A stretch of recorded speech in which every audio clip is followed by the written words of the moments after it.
पढ़ा था, इंट्रोडक्शन पढ़ा था फिजियोलॉजी का, फिर हमने सेल भी पढ़ा था। तो सेल की मैंने एक सिंपलेस्ट डेफिनेशन बताई थी, याद है? मैंने कहा था कि जो बेसिक स्ट्रक्चरल और functional unit of life is called cell. ठीक है, तो उसके बाद मैंने आपसे इस पर सेल की किस्में बताई थी। हमने कंपोजिशन ऑफ सेल पढ़ा था कि इसमें पानी कितना होता है। तो आप सर बताना चाहेंगे कि सेल में पानी कितना होता है? हाँ, 65-80%।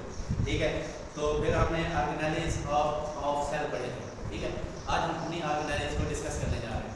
तो पहले नंबर पर है सेल मेम्ब्रेन या plasma membrane. It is outer covering of cell. It is very thin in nature, about 8 to 10 nanometer. Cell membrane जो होती है वो आउटर कवरिंग होती है। मेम्ब्रेन मैंने आपको कहा था कि किसी भी हमने यहाँ पे सेल बना के देखा था इस तरह। ठीक है, तो ये अंदर सेल है, ये सेल मेम्ब्रेन है। ठीक है, या आप किसी को भी सेल कह सकते हो। सेल मेम्ब्रेन एक ही दीवार को, ये दीवार होती है बाद, ये सेल मेम्ब्रेन होती है। तो ये 8 से 10 नैनोमीटर मोटी होती है। ठीक है, अब हमें नहीं पता नैनोमीटर कितना होता है। ठीक है, आगे चलें। स्ट्रक्चर है, कहता है it is lipid bilayer in nature. ये लिपिड की बनी होती है। In which carbohydrates are sandwich and protein are also embedded in it. अच्छा, ये समझने की बात है, मैं आपको इधर समझा देता हूँ कि मैंने कहा था कि एक हमने पढ़ा था फ्लूइड मोज़ेक मॉडल। कौन सा पढ़ा था?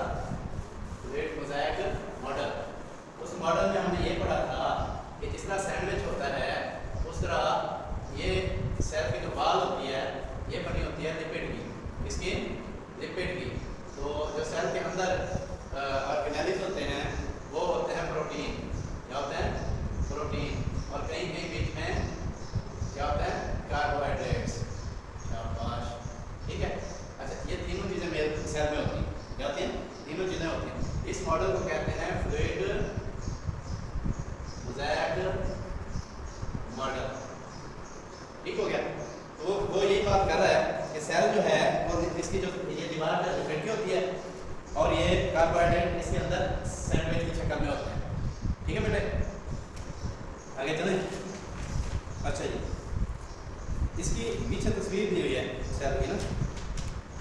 अब हम आगे चल के ना देखते हैं ये तो सेल मेम्ब्रेन का फंक्शन क्या है। ठीक है, तो हम पहले नंबर पे कहते हैं it protects the cell organelle. हमने सेल बनाया, कैसे बना हुआ है हम इधर बना लेते हैं। ये सेल है, ये न्यूक्लियस है, ये बाकी चीज़ें। ठीक है, ये बाकी चीज़ें, ये बाकी चीज़ें हैं। ठीक हो गया बेटे? तो ये न्यूक्लियस है, इसके अंदर हम एन लिख देते हैं। ठीक है, अच्छा, तो ये जो सेल वॉल है, ये सेल मेम्ब्रेन है, ये क्या करती है? ये चौथे नंबर पे देखें, it protects the cell organelle. ये अंदर जितने भी ऑर्गेनेलीज हैं उनको प्रोटेक्ट करती है। आप पहले नंबर वाला देखें, it provide the passage of water soluble substance. ये वाली जो होती है वैसे तो लिपिड भी होती है, लेकिन इससे थोड़ा थोड़ा पानी भी अंदर जा सकता है। These act as transported by attaching to the cell membrane protein. अच्छा, ये ट्रांसपोर्ट भी करती है। कैसे? अंदर से बाहर, बाहर से अंदर, है जी, ऐसे ट्रांसपोर्ट इसी कहते हैं। आगे है जी, permit the passage of ions and molecules outside the cell. अंदर से आयन और मॉलिक्यूल्स को परमिट करती है कि आप बाहर जा सकते हैं। ठीक है, जैसा घर में दादी होती है ना, तो घर से बाहर जा रहे हो तो हाँ किधर जा रहे हो, ये परमिट कर देती है कि चलो जाओ।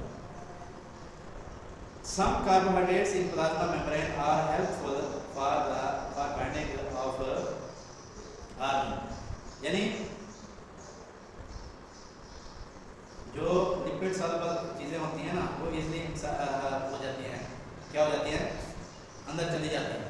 ठीक है, मैंने आपसे कहा था, बल्कि आपसे कहा था कि जो लिपोफिलिक मेडिसिन होती है वो भी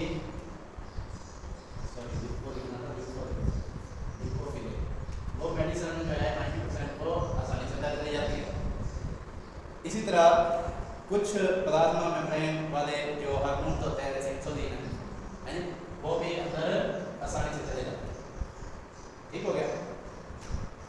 अब आगे आते हैं साइटोप्लाज्म में। आगे देखिए जी साइटोप्लाज्म।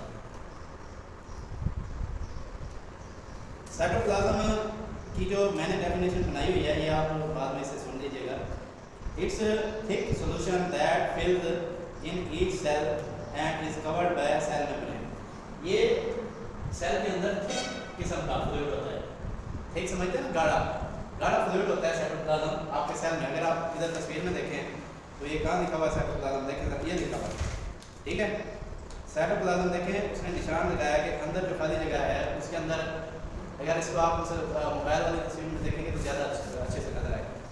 तो ये क्या होता है जी, अंदर एक गाढ़ा फ्लूइड होता है आपके सेल के अंदर साइटोप्लाज्म। ये करता क्या है, कहता है जी साइटोप्लाज्म कवर द न्यूक्लियस। ये न्यूक्लियस जो है ना इसको कवर कर देता है, बाहर से गाढ़ा होता है ना तो इसको हिलने नहीं देता। इट इज पार्ट में surrounds covers the cell nucleus. अच्छा उसके बाद क्या जी, आगे देखें जोन्स ऑफ साइटोप्लाज्म। साइटोप्लाज्म के जोन्स कौन कौन से होते हैं, ectoplasm near to the cell membrane और endoplasm near to the nucleus. इसके दो जोन होते हैं, जो एक्टोप्लाज्म है वो इस मेम्ब्रेन के साथ साथ होता है और ये एंडोप्लाज्म होता है वो इस न्यूक्लियस के साथ होता है। बात समझ आ रही है? अच्छा जी, तो इसकी कंपोजिशन होती है दो तरह की, एक साइटोसोल होता है इसमें। उस साइटोसोल और साइटोप्लाज्म का जो डिफरेंस है ना ये समझना। साइटोसोल जो है पानी की तरह का होता है, क्लियर फ्लूइड होता है, मतलब वो भी फ्लूइड है, वो क्लियर होता है, पानी की तरह का होता है, वो जहाँ मर्जी फिरा होता है। लेकिन ये जो साइटोसोल होता है अपना साइटोप्लाज्म होता है ये या तो दीवार के साथ साथ होगा या फिर न्यूक्लियस के सराउंडिंग में होता है। सराउंडिंग कहते हैं इर्द गिर्द, ठीक है बेटे, बात समझ आ रही है?